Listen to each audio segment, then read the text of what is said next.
Como será a organização do tempo, por favor? Mais ou menos uns 50 minutos, Dom Odilo. Sim, mas não de fala minha só. Não, nós vamos começar agora. Ninguém aguenta ouvir 50 minutos. Então, quero dar uma boa noite a todos. Boa noite a todos os participantes desta nossa 16ª Semana Acadêmica, Semana Teológica. Quero cumprimentar de modo carinhoso os professores, todos os professores da Faculdade Paulo VI, todos os alunos da Faculdade Paulo VI.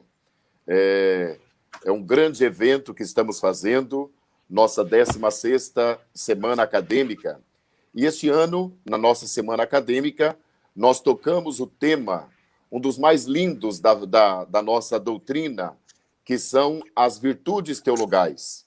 A oração da coleta da missa do 30º domingo do tempo comum é esta: Deus Todo-Poderoso, aumentai em nós a fé, a esperança e a caridade, e dai-nos amar o que ordenais, para conseguirmos o que prometeis. Então, quero cumprimentar todos os alunos, todos os amigos, os simpatizantes desta Semana Teológica. Quero saudar com muito carinho a Rádio Celebrai, que está transmitindo em cadeia nacional a nossa Semana Teológica. Quero saudar com carinho também a Gazeta Regional de Mogi das Cruzes, que é rádio, televisão e internet. E quero saudar com muito carinho também a Rádio de Salesópolis, que está conosco neste evento. Todos os ouvintes dessas rádios, as retransmissoras dessas rádios, que estão em sintonia conosco nesta hora da Semana Teológica. Para nós, cristãos, neste tempo de pandemia, nós temos três armas que nos ajudam, nos sustentam e nos levam adiante na nossa fé. E agora aqui, nesta mesa virtual, eu quero cumprimentar com muito carinho Dom Pedro Luiz Stringini, que é o bispo diocesano de Mogi das Cruzes e é o grão-chanceler da Faculdade Paulo VI. É por causa dele que fazemos estes eventos, estas semanas acadêmicas.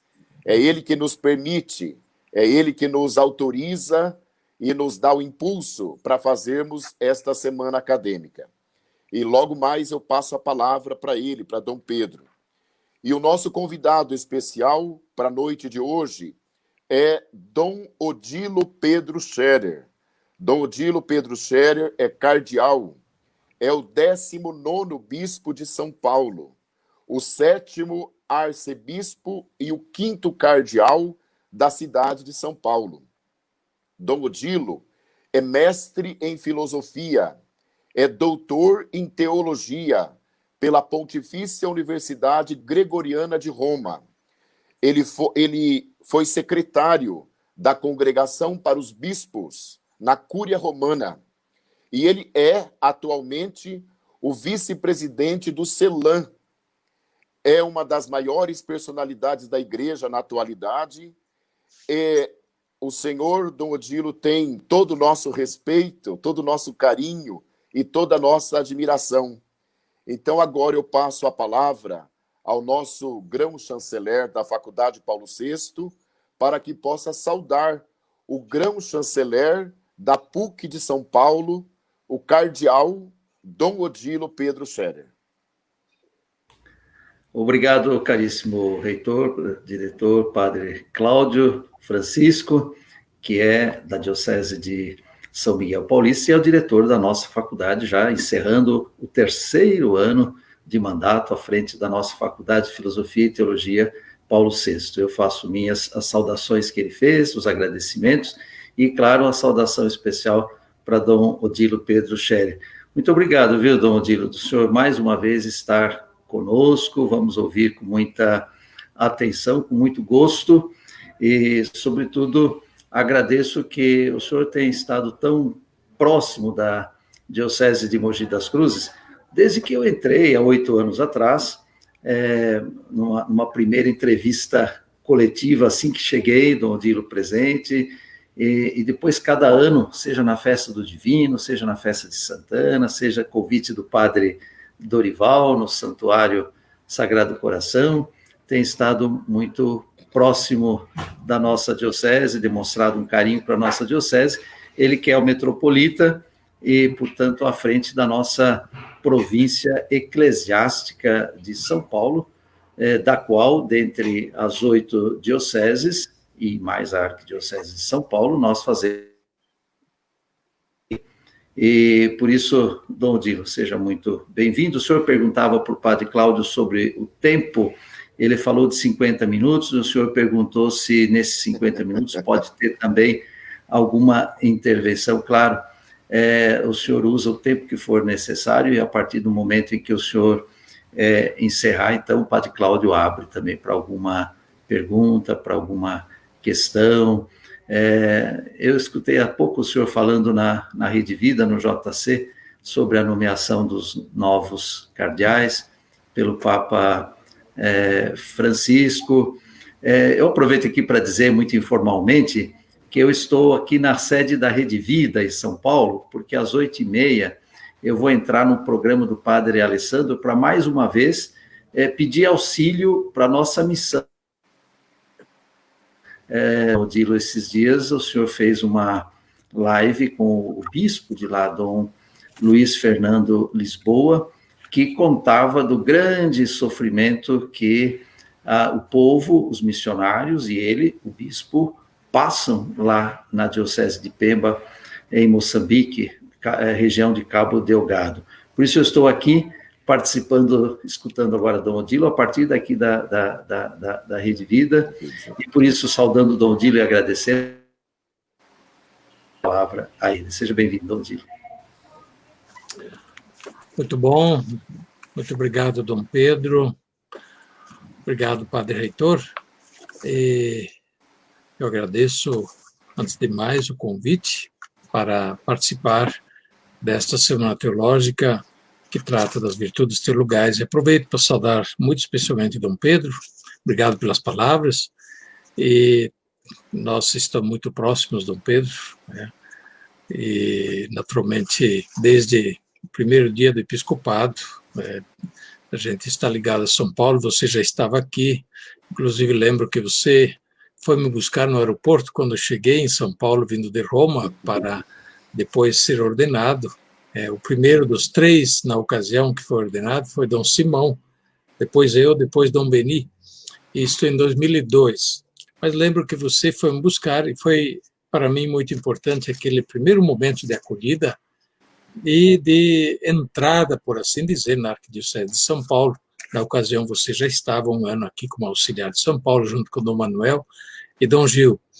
Então, desde então, nós naturalmente caminhamos juntos, naturalmente com as atribuições próprias, os encargos próprios, mas estivemos sempre próximos, e é uma alegria a gente também agora estar caminhando juntos, e agradeço os frequentes convites que eu tenho recebido da sua parte, da Diocese de Mogi, para eventos, para celebrações, o que me dá certamente também muita alegria. Então, saúdo também os professores, os estudantes que estão ligados a nós através desta mídia, e eu espero não cansar vocês, porque a minha técnica aqui vai ser só falar e vocês ouvir. Não vou poder fazer muito uso de outras técnicas que não domino, mas me parece que aqui o importante é que a gente conduza um fio de conversa, depois vamos interagir. Eu proponho falar um pouco, né, um tempo, e depois eu quero também deixar um tempo para interagir com quem está do outro lado, de modo que com toda a liberdade possam fazer perguntas, questões sobretudo relativas ao tema. Naturalmente, a gente se dispõe também a responder outras questões, mas me parece que o tema é precioso e o tempo é precioso para a gente, então, dedicar mais especificamente a este tema. Sei que depois virão outros 2 cardeais falando da esperança e da caridade, e assim vamos tratar, vocês, na Semana de Teologia Teológica, vão tratar das virtudes teologais. Acho uma excelente ideia. Acho também que nós falamos muito pouco das virtudes teologais, e é necessário falar mais delas, porque as virtudes teologais dão realmente a qualidade do ser cristão, né? A fé, a esperança e a caridade. Este é o nosso jeito de ser cristãos. O jeito de ser religiosos é assim para os cristãos: a fé, a esperança e a caridade. E o padre lembrou muito bem, no início, a oração da missa desta semana, do domingo, né, muito linda, que faz referência às virtudes teologais. E que nós, vivendo as virtudes teologais e acolhendo aquilo que Deus nos pede, né, portanto, obedecendo os mandamentos, nós alcancemos aquilo que Deus nos promete. Essa oração realmente é um resumo da vida cristã, né, é um resumo da vida cristã.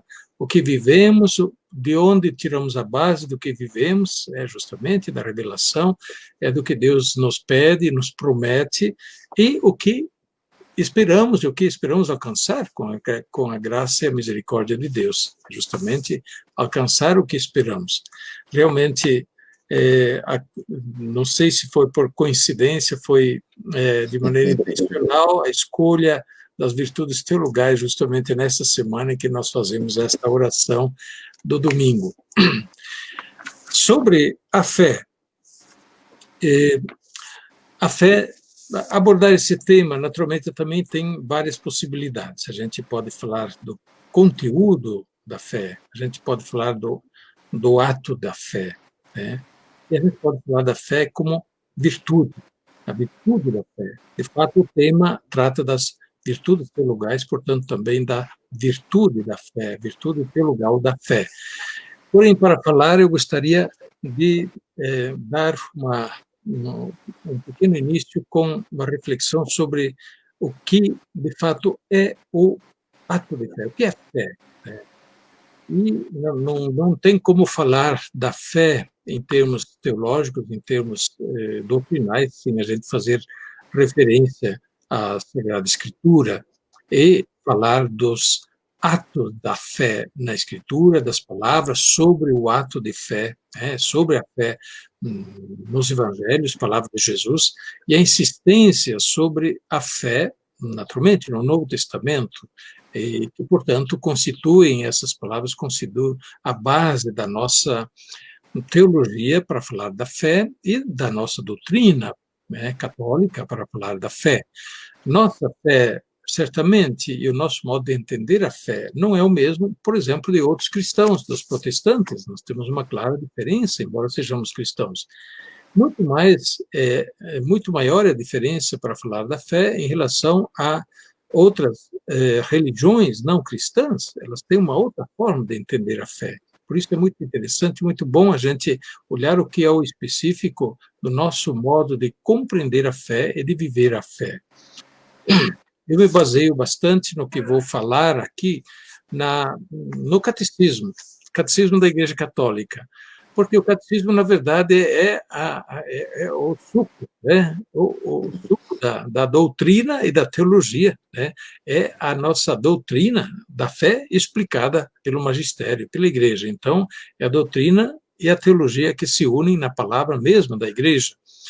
É claro que nós temos que ter uma boa base no catecismo, mas isso não basta para quem depois, naturalmente, se torna sacerdote ou agente pastoral, precisa ir além do catecismo, como aquela base comum, para também refletir mais sobre a fé, em base também à reflexão teológica, que entra nas questões, digamos, mais específicas de algum aspecto da fé ou os problemas relativos à fé, as dificuldades em relação à fé e assim por diante. A fé, de nossa parte, da parte nossa como cristãos, como católicos, é entendida como nossa resposta a Deus que se manifesta. É Deus que se manifesta, vem ao nosso encontro, se revela, e a resposta do homem a Deus que se revela, que vem ao encontro do homem, é justamente chamada a fé. A fé, portanto, não é uma espécie de convicção, eu acho que, eu penso que, o que é um modo popular, muitas vezes, de falar da fé. Não, a nossa fé, como cristãos, a fé a partir da base bíblica, é uma adesão. Adesão a Deus que é crível, Deus que se mostra crível, né? Que nos arrebata, digamos assim, para fazermos o ato de fé, dizermos eu creio. E este eu creio não é simplesmente um ato intelectual, mas é um ato que envolve a vida, e aquilo que depois vamos ouvir, né? É a obediência da fé. O eu creio envolve eu quero ouvir. Portanto, se dispor a ouvir o que Deus tem a dizer, a compreender o que Deus tem a dizer. Envolve também, justamente, eu abraço, eu adiro, né? Eu aceito, né? Eu aceito o que Deus diz, porque Deus é Deus. E mesmo se eu tenho as minhas dificuldades para compreender o que Deus diz, eu aceito, porque Deus se mostra crível, Deus é fidedigno, digno de fé, né? E por isso a fé, se a gente olhar e também pela raiz grega da palavra fé, pistis, sempre lembra uma base sólida sobre a qual a gente põe o pé e não afunda, né? Uma base que não cede, da firmeza, da solidez, portanto, da consistência. Ora, nesse caso, justamente, o que dá base para o ato de fé, justamente, é a autoridade de Deus, é a dignidade de Deus, é digamos, a honestidade de Deus, né? E, claro, a santidade de Deus. Somente podemos pensar assim, que Deus, de forma alguma, nos quer enganar, que Deus somente quer o nosso bem, e se Deus nos pede algo, o que Deus pede merece fé, né? Merece fé. Este merece fé, acho que diz bastante por que nós pomos fé em Deus. Deus merece fé, Deus é fidedigno, é digno de fé. Pois bem, o ato de fé começa, portanto, com o ato de fé começa tudo. Daí começa a reflexão sobre a fé. Só para exemplificar, alguns homens que creram, né? A carta aos Hebreus, escrita a uma comunidade que estava vacilando na fé, né? Que estava tendo problemas de fé, porque como é facilmente compreensível pelo título da carta, os destinatários eram cristãos vindos do judaísmo, né? Hebreus que tinham se tornado cristãos, aceitado o evangelho, portanto, acolhido Jesus Cristo e, portanto, a verdade do evangelho e aderido ao evangelho. Mas depois de um tempo, com as perseguições, com as crises que foram entrando, muitos nessa comunidade dos hebreus começaram a se perguntar, né, mais ou menos aquilo que nós diríamos: será que não entramos numa canoa furada, né? Será que nós não erramos ao aceitar o evangelho, né? Estava tudo tão bem antes, tinha o templo, tinha o sacerdócio, tinha as festas, tinha tudo tão bem organizado, a liturgia, enfim, tinha a lei de Moisés que regrava tudo. E agora, com a fé cristã, não tinha o templo, não tinha ainda o sacerdócio organizado, tinha, claro, o início do sacerdócio, mas não estava tudo tão organizado, a liturgia não estava tão organizada. Realmente, os cristãos dessa comunidade entraram em dúvida de fé, né? Será que fizemos bem em largar aquilo que tínhamos para acolher o evangelho? E a carta aos Hebreus, então, vem para confirmar na fé e confortar na fé esta comunidade vacilante. E o que faz? Recorre justamente à Escritura, à herança hebraica, a herança do Antigo Testamento, para dizer: olha, aquilo que viveram nossos pais na fé foi a promessa verdadeira. Em Jesus se realizou esta promessa. E, portanto, agora não mais vivemos da promessa, nós vivemos da realidade. E aí ele recorda os homens de fé, que acolheram a fé, mesmo sem ainda ver a realidade daquilo que criam. Começa recordando Abraão, Isaac, os patriarcas, começa depois, fala dos profetas, lembra dos heróis, né, do Antigo Testamento que conduziram o povo, mantiveram firme a fé do povo nas promessas ao longo de séculos, no meio de sofrimentos. E aí ele diz, eles creram como se vissem o invisível. Olha a firmeza na fé. Creram como se vissem o invisível. E aí ele diz, nós vimos o invisível. Em Jesus, o invisível se manifestou, a promessa se realizou, e, portanto, aquilo que era a imagem agora se tornou realidade, aquilo que era promessa agora é fato em Jesus Cristo. Portanto, ele convida a olhar para o exemplo de fé, de firmeza da fé, dos pais na fé, dos patriarcas, etc., não despreza nada disso, mas convida a uma nova constância agora a partir da vivência da promessa, não mais ter saudade da promessa, porque a promessa se realizou em Jesus Cristo. Pois bem, essa reflexão da Carta aos Hebreus é muito bonita, toda a linha que percorre, e que, para voltar ao nosso discurso, né, que mostra a base da fé e dos homens de fé, que creram porque Deus é fidedigno, né? Deus dá base para crer. Quem outro dá base firme para crer, senão Deus?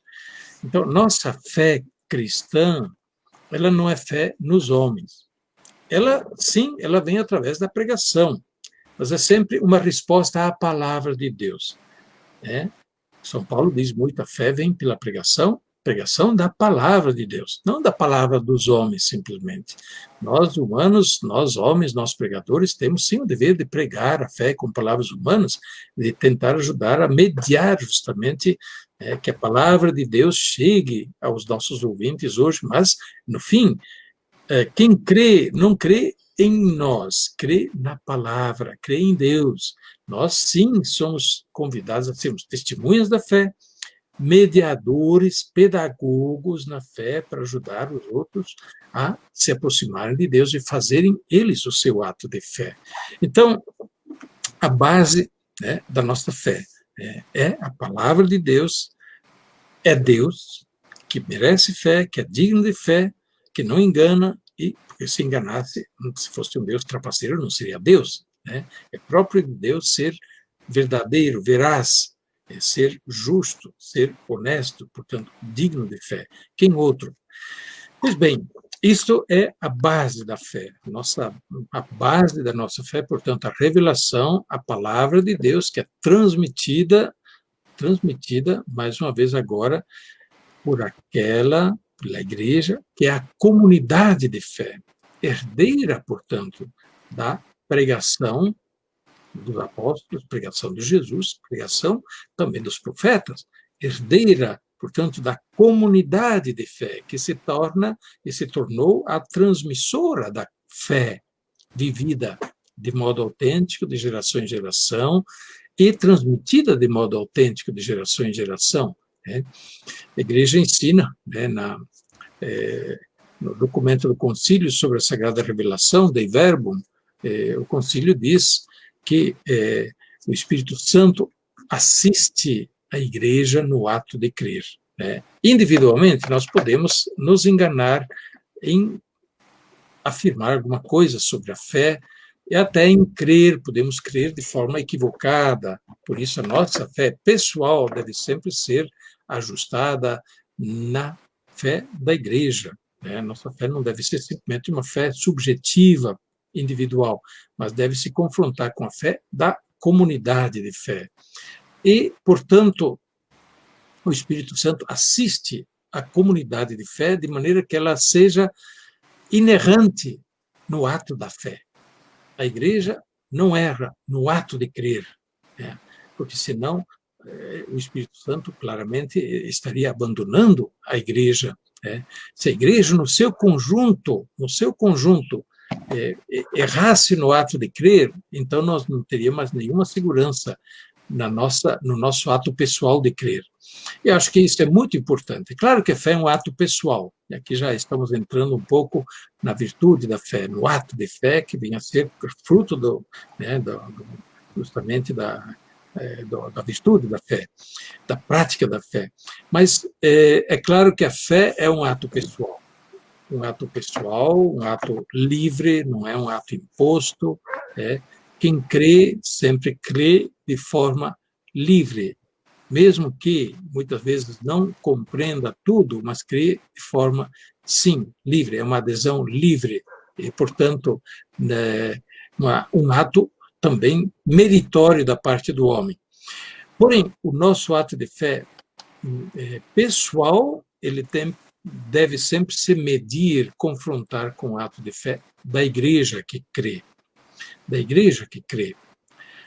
Eu acho que isso é muito importante. Também no nosso tempo em que nós vivemos, que muitas vezes tem uma confusão muito grande, né? E nós vivemos de heresias em heresias passadas, as heresias dos nossos tempos, que vão sendo recicladas e representadas, em que as pessoas vão, digamos assim, fazendo ensinamentos pessoais distorcidos em relação à fé da igreja, e também pretendendo, digamos assim, corrigir até o próprio magistério da igreja. Eu, individualmente, me ponho a corrigir o magistério da igreja. Que história mais doida, né? Então, isso não tem cabimento isso dentro do contexto da comunidade de fé. E aí, o ato de fé, mais uma vez aqui, eu recordo um trocadilho que a gente usa frequentemente também na pregação, na catequese.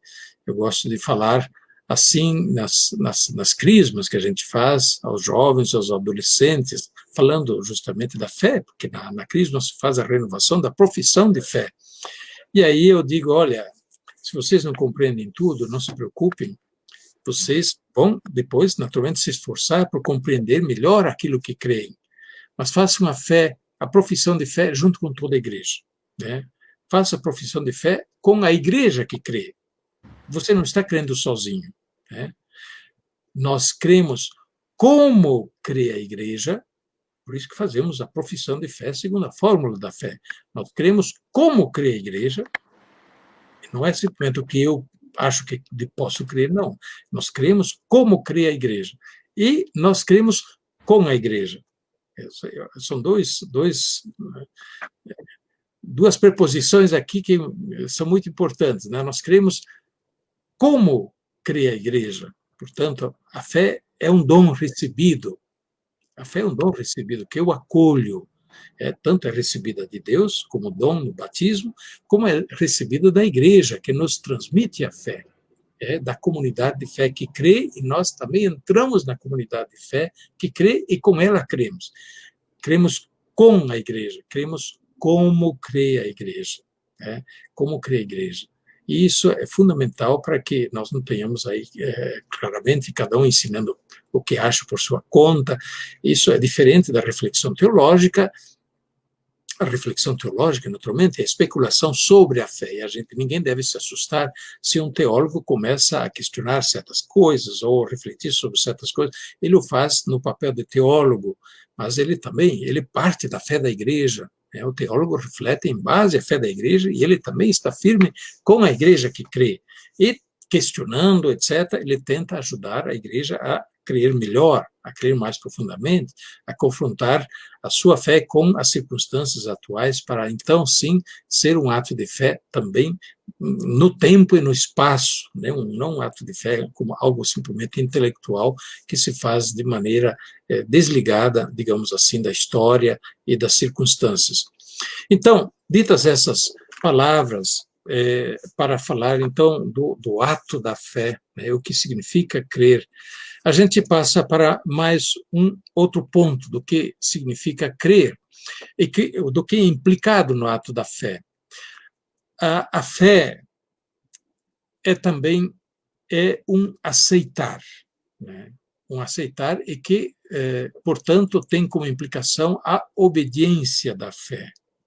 A obediência da fé. Essa palavra não é a obediência da fé é uma palavra que nós encontramos, creio que também na carta aos Hebreus, a obediência da fé. Jesus Cristo, etc., pelo Evangelho, quer conduzir todos os povos à obediência da fé. Justamente é aquilo que se pede na oração da missa dessa semana, a obediência da fé.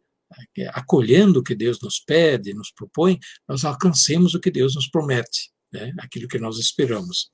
A obediência da fé, e aí a gente lembra o primeiro grande homem da fé da Bíblia, que é Abraão. Abraão creu e obedeceu. Creu e obedeceu.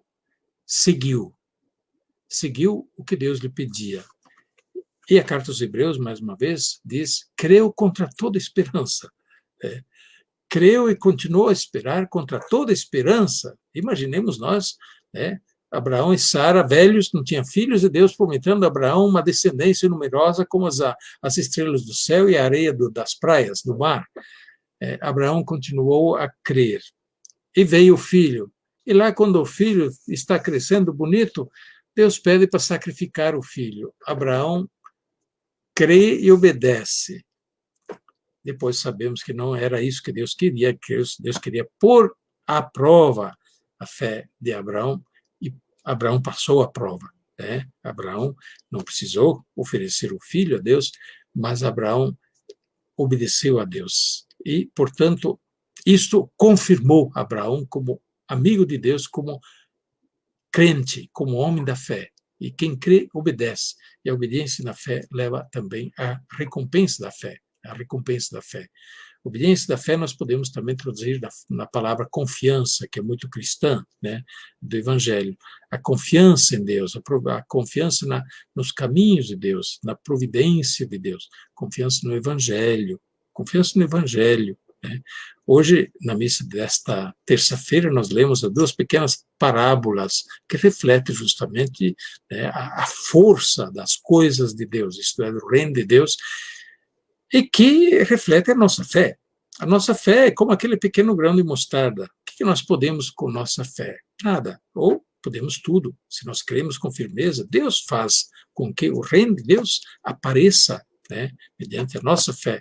É aquele pouco de fermento. Bem, parece nada, some, desaparece até. Mas o reino de Deus acolhido com fé vai fazer a transformação do mundo, da vida, da sociedade, da história, etc. Pois bem, é uma parábola justamente, essas duas pequenas parábolas são uma parábola da fé, da fé, da acolhida do reino de Deus. A obediência, então, também a obediência da fé implica, além da confiança, implica na escuta, na acolhida.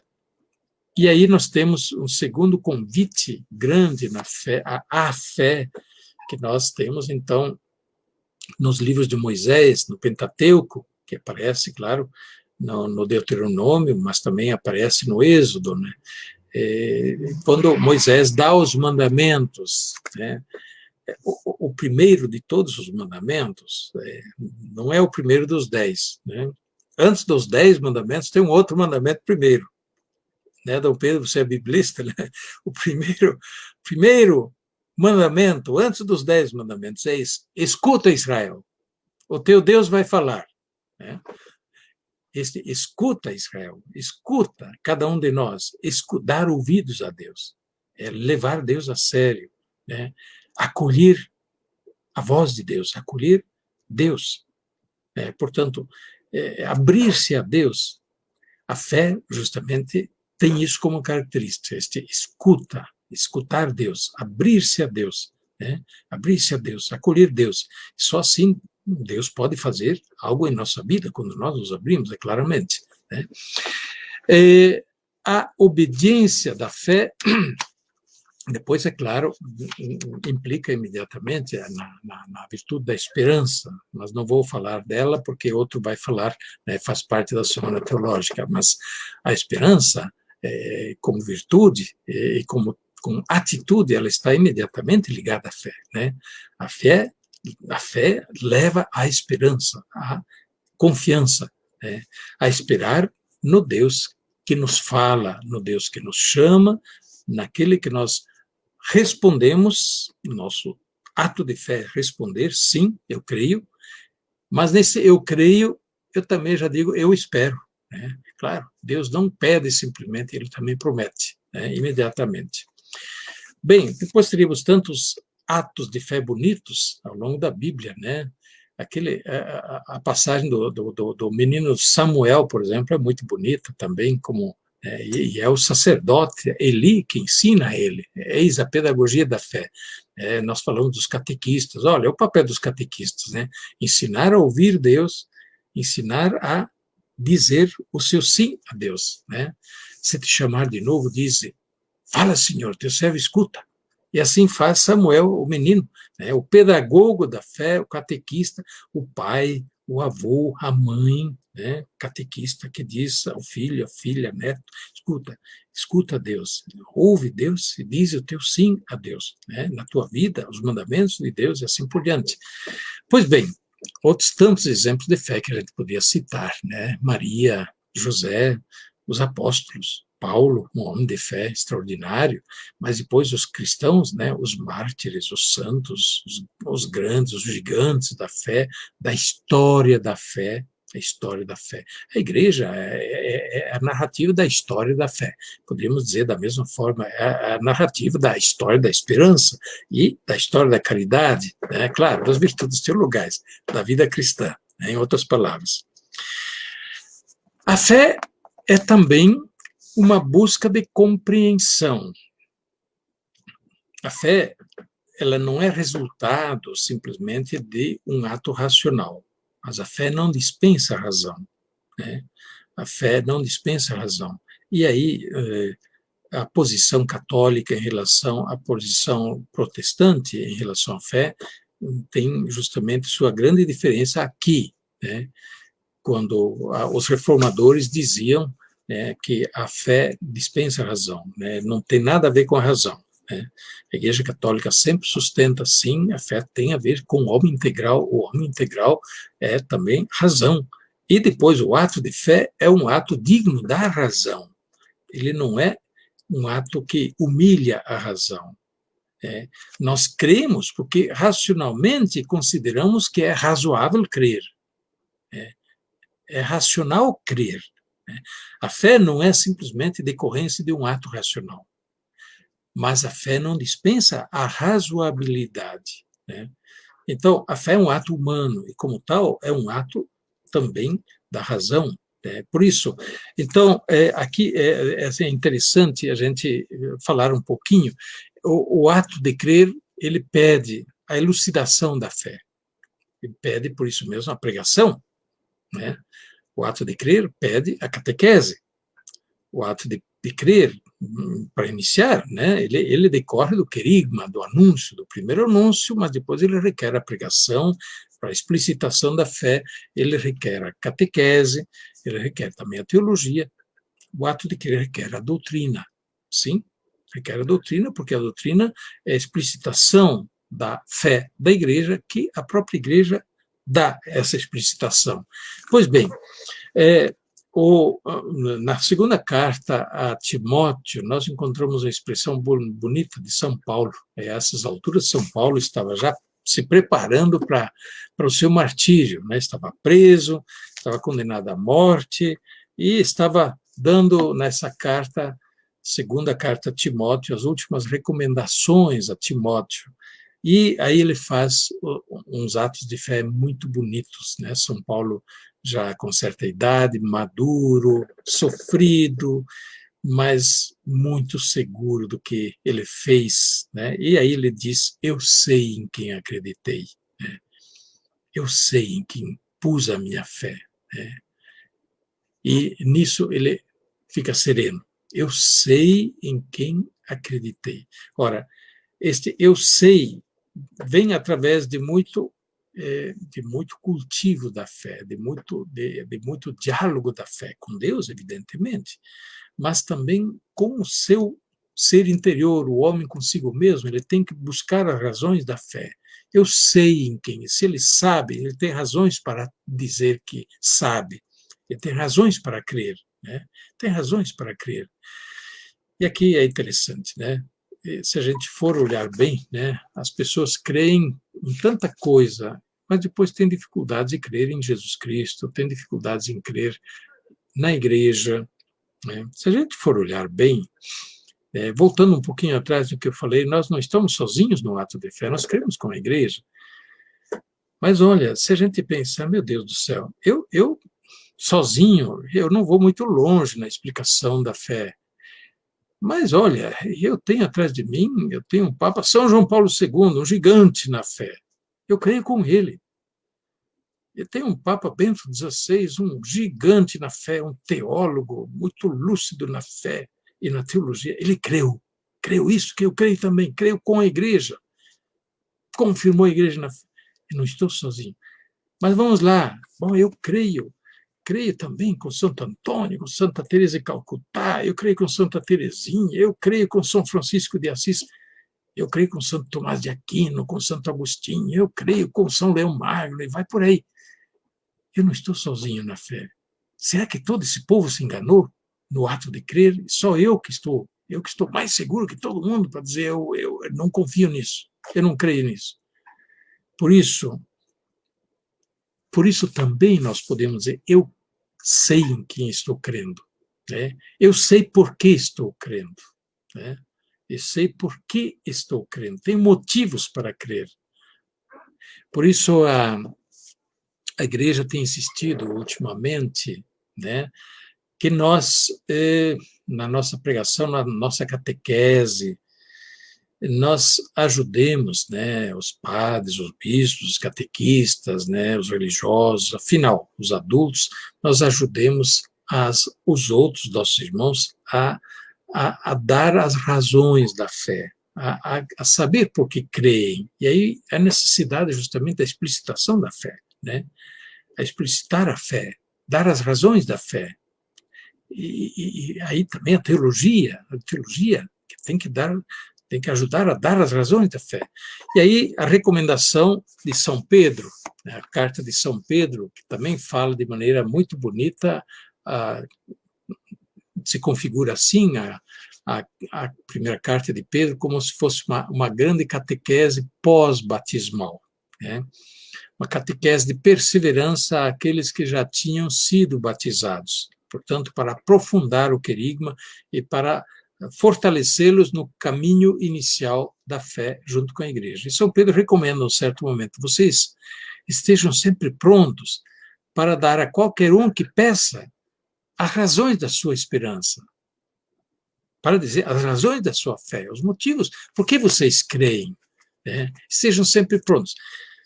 Puxa vida, se nós perguntarmos hoje ao nosso povo quais são as razões que você tem para crer, talvez a gente precise aprofundar isso, né? A gente precisa ajudar o nosso povo a ter motivos para crer, a compreender os motivos para crer. E aí nem sempre é o discurso intelectual, né? Muitas vezes vai ser justamente um discurso do testemunho. Tá, o nosso testemunho pessoal, sim, hoje se usa muito isso nos encontros, etc., nos retiros, dar um testemunho, ótimo, muito bem. Mas vamos também ao testemunho dos grandes na fé.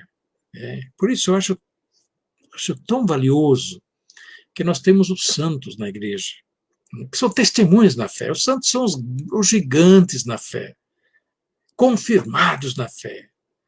Eles são os grandes católicos. E se a gente olha por eles, segue o exemplo deles, a gente não erra. E a igreja os proclamou santos porque os confirmou.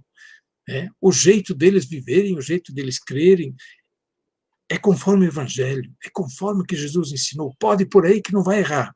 Então, o testemunho dos santos é preciosíssimo, justamente para dar as razões da fé, os motivos de crer. Os motivos de crer.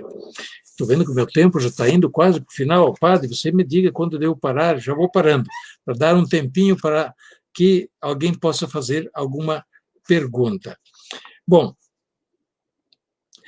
rapidamente, mais alguma questão, depois eu passo a palavra a vocês. A fé é um dom, temos que partir sempre disso. A fé é graça. Como é graça, é dom, a esperança e a caridade. São três virtudes teologais. Virtudes teologais, portanto, são dons sobrenaturais, que nos vêm por graça de Deus e que devem, por isso, ser desenvolvidos, sim, com o nosso exercício, com o nosso esforço. Por isso, a fé acolhida e exercida se torna virtude. Virtude é um hábito, é uma prática que se torna nosso jeito de ser, nosso jeito de viver, né? Portanto, a fé é uma graça recebida, mas é também um ato humano, exercido com o nosso esforço, sempre com a graça de Deus ajudando, com a nossa busca de sermos mais formados na fé, melhor compreendermos o ato de fé e para melhor crermos com a igreja que crê, com a igreja que crê. E aí a virtude se exerce, claro, né, sempre pedindo a Deus o dom da fé. Jesus ensinou pedindo, vocês devem pedir a fé, né? Peçam e receberão a fé. Então, o pedido da fé, como os apóstolos pediram, né? Senhor, aumenta a nossa fé. Sim, nossa fé muitas vezes é pequena, então nós temos que pedir a Deus que aumente em nós a fé, que nos ajude a crer com mais firmeza. Por outro lado, que nos ajude a ficar firmes na fé, a não abandonar a fé por qualquer motivo. Nossa, hoje é tão fácil abandonar a fé. Ah, eu não gostei desse papa, não gostei desse bispo, não gostei desse padre, pronto, já largo a fé. Meu Deus, está crendo no papa, crendo no bispo, crendo no padre ou crendo em Jesus Cristo, crendo em Deus? Quem é a referência da fé? Papa, bispo e padre, somos mensageiros, somos servidores da fé, somos ajudantes para que as pessoas creiam. Somos aqueles que temos também o dever de ensinar, de confirmar na fé, sim, mas a fé não é no padre, no bispo ou no papa, a nossa fé é em Deus, nossa fé é em Deus, a nossa fé é em Deus, e cremos com a igreja que crê. Por isso mesmo, se alguém acha que, bem, eu não estou muito confortável com esse padre, bem, mas lembre-se que a igreja crê, e esse padre crê e também deve crer com a igreja, não deve por isso mesmo se assustar, largar a fé, porque não gostou do que o padre falou, né?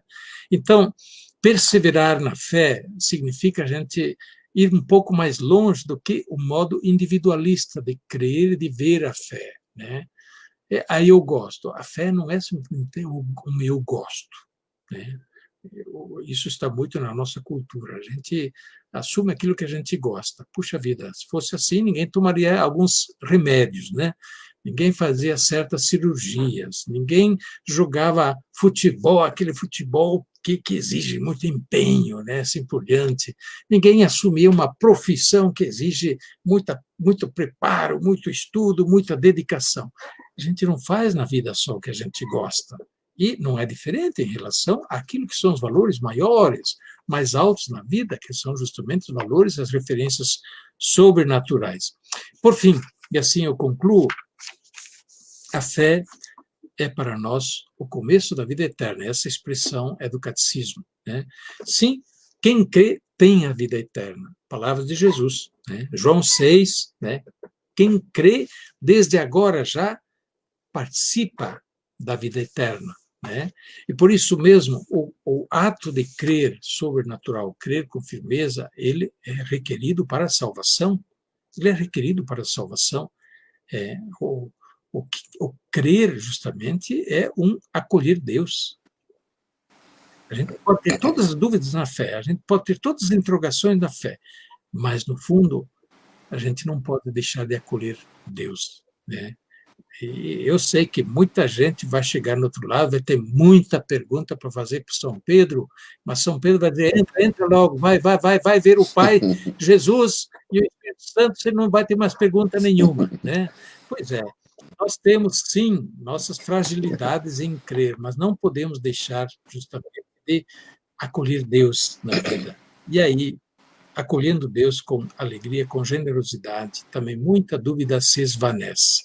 Então, eu termino com essa palavrinha. Alguém chegou a um padre, a um confessor muito sábio, esses confessores que o povo faz fila, né, para confessar. Então, o penitente disse ao padre, olha, padre, eu estou cheio de dúvidas na fé. Aí o penitente falou, então, ajoelha e reza. Não, mas eu queria falar das minhas dúvidas na fé. O padre falou, vai lá, ajoelha e reza, depois vem falar. Mas padre, vai rezar, depois vem falar. Aí ele foi, rezou um tempinho, depois o padre chamou, então venha conversar. Aí não tinha mais dúvidas na fé, né? É uma simplificação para dizer, olha, o fato de a gente ajoelhar e rezar, ou seja, dizer eu creio e acolher Deus, isso faz com que a fé se torne um ato alegre, um ato possível, um ato que vai além das nossas dúvidas, vai além das nossas fragilidades na fé. Deus sustenta a nossa fé com a sua força sobrenatural. Obrigado. Obrigado, Dom Odilo. Obrigado de coração. Dom Odilo, aqui tem muitas perguntas, acho que não vai dar tempo de fazê-las todas, mas uma senhora aqui mandou uma mensagem e eu faço minhas as palavras dela, viu? Dessa senhora. A última semana teológica que nós fizemos, nós tivemos 130 mil pessoas que assistiram e ouviram a Semana Teológica. E foi muito, muito proveitoso. E essa também será. A mulher comentou aqui, Dom Odilo, que o senhor, como cristão, como cardeal da igreja, é também um gigante da fé. O senhor falava dos gigantes da fé, e essa senhora está dizendo que o senhor é, para ela, um gigante da fé. E não só para ela, Dom Odilo, para todos nós. Como cristão, isso não é elogio, viu? Isso aqui é uma constatação do modo do senhor ser cristão, como igreja, servindo a Deus, como cardeal, como servidor de Deus na igreja de São Paulo. E é verdade, sim, o que essa senhora falou. Obrigado. Dom Odilo, eu coloco para o senhor Deus aqui... conhece, Deus sabe. Dom Odilo, eu coloco para o senhor uma pergunta que alguém colocou, que é muito pertinente, dentre tantas. Ele disse assim: o meu pai morreu com essa doença do Covid e eu perdi a fé. Uhum. Então, ele está dizendo aqui, está participando conosco, e ele está dizendo: o meu pai morreu com essa doença do Covid e eu perdi a fé. O que o senhor diz para essa pessoa, para esse irmão? Sim, primeiramente eu compreendo, né, compreendo a sua angústia e, de alguma forma, a cobrança que faz para Deus. Por que meu pai morreu? Deus não podia salvar meu pai em vez de deixá-lo morrer? Então, isso é muitas vezes uma reação espontânea, muito compreensível na hora do sofrimento, da angústia. É normal alguém se questionar, né? Pedir por explicação, pedir por resposta. Eu diria a esse irmão, para responder a sua pergunta: olhe, caríssimo, você não perdeu a fé, não, caro, não perdeu a fé. Continue a crer, espere que o tempo vai lhe ajudar também a superar esta angústia que você está passando e você vai compreender melhor. As coisas da fé nem sempre se compreendem imediatamente, também os fatos da vida não se compreendem imediatamente, né? Mas um dia compreenderá e Deus vai lhe dar a possibilidade de você compreender o que você passou, né? Que não terá sido à toa, e também para seu pai. Então, se eu posso pedir, olha, não largue a fé, né? Acolha você a sua dificuldade em crer, peça a Deus: Senhor, aumenta a minha fé, aumenta a minha fé. Porque eu posso dizer, olha, perdeu o pai, se você ainda perde a fé, também ficou muito, muito, muito pobre, ficou muito mais pobre, né? Então, continue com sua fé, volte a crer também na prática da fé, isso vai lhe trazer muita força. Perfeito. Uma outra consideração, Dom Odilo, que uma outra pessoa disse: por causa da pandemia, algumas pessoas de igreja perderam a fé. Talvez seja quase o mesmo tema, a mesma pergunta. Alguns irmãos vacilaram, deixaram de ir à igreja, deixaram de praticar a fé. O que o senhor diria para essas pessoas que vacilaram por causa desta pandemia? Bem, deixaram de ir à igreja. Quantos deixaram de ir à igreja porque não podia mesmo ir à igreja? Mas, por outro lado, né, se alguns, de alguma forma, perderam a fé, e quantos outros recuperaram a fé nessa pandemia também ao lado, né? Muita gente voltou a se questionar muito mais seriamente sobre a vida, né? E este perder a fé, muitas vezes, mereceria uma reflexão. A pergunta é, afinal, o que é que eu estava crendo? Né? Em que é que eu estava crendo mesmo? Será que a minha fé era uma fé verdadeira, esclarecida, ao ponto de eu vacilar por causa da doença, etc. E eu acho que a doença, o sofrimento, isso é bíblico, né? A história da Bíblia toda é essa, né? O sofrimento é o momento em que Deus mais está perto, né? É o momento em que Deus está mais próximo, e por isso é um momento de graça, um momento em que a pessoa pode se abrir ainda mais à fé. Então, eu acho que ali seria bom fazer uma reflexão realmente, bem, se eu larguei a fé, mas, enfim, o que eu estava crendo? Talvez era necessário largar uma fé infantil, era necessário largar uma fé que buscava simplesmente uma vantagem através da fé, mas não está buscando o Deus da fé, né? Mas as coisas, né? As coisas como vantagens da fé, mas será que era Deus o objeto da fé mesmo? Né? Então, o sofrimento, naturalmente, essa pandemia, para muitos foi um chamado a voltar à fé, a refletir melhor, a purificar a fé, fazer um itinerário justamente de depuração da fé e de elementos, muitas vezes estranhos à fé, para crer de maneira mais profunda. Maravilha. Dom Dilo, são 3 perguntas que têm o mesmo sentido, né? A mesma raiz. Para os que estão sofrendo, o senhor já falou, já explicou. Gostaria que o senhor desse uma palavra aos que estão se sentindo abandonados, sofrendo por várias razões da vida. Uma outra pessoa disse, eu perdi meu emprego por causa dessa situação e creio que Deus virou as costas para mim. E uma terceira pergunta seria esta, onde está Deus nesta pandemia? Eu já falei, está muito perto, né? Está muito perto. Está muito perto, é só abrir a porta, né? E depois, se Deus virou as costas, não sei se Deus virou as costas, às vezes nós viramos as costas para Deus, né? Perfeito. Então, claro, são todas perguntas e questionamentos que as pessoas fazem, que a gente, no entanto, precisa refletir, né? Eu acho que alguma coisa que a gente precisa fazer é aprofundar a fé, as razões da fé, né? Segundo, a gente fazer o diálogo da fé mesmo na dor, mesmo na crise. Olha os homens da Bíblia que o fizeram.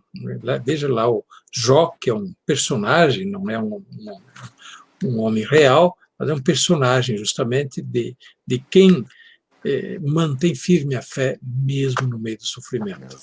E ele é atacado de todo lado e mantém firme a fé, mas não deixa de fazer o diálogo com Deus no sofrimento, né? Diálogo da fé mesmo no sofrimento, e isso não é blasfemo, né? Porque na hora do sofrimento a gente reza a partir do sofrimento, a partir daquilo que a gente está vivendo, e Deus não deixa de dar resposta. Deus não deixa de dar resposta, mas é necessário que a gente esteja aberto a ouvir, aberto a ouvir, ouve Israel, de modo que a gente não simplesmente queira de Deus a resposta que eu já tenho pronta para mim. Não, isso não funciona. A gente se abre à resposta que Deus tem para nos dar, não simplesmente querer impor uma resposta que Deus deve me dar. Muitas vezes é isso, que a gente põe condições para Deus. Isso não funciona. Se a gente olhar na Escritura, né, isso é repreendido de muitas formas. Quando querem impor, né, a Deus o que Deus deve fazer, o que Deus deve saber, isso não funciona, né? Então, é abrir-se a Deus, ao diálogo, mesmo no meio do sofrimento. E a quem se sente abandonado, sozinho, olha, grite por socorro, chame, não tenha medo, grite, chame. Isso precisa fazer muito. E, olha, use o telefone, use o WhatsApp, chame pelo vizinho, chame pelos amigos, chame pelos parentes, chame pela igreja. Alguém que possa ajudar. Quem perdeu o emprego, olha, não se recolhe sozinho no seu canto.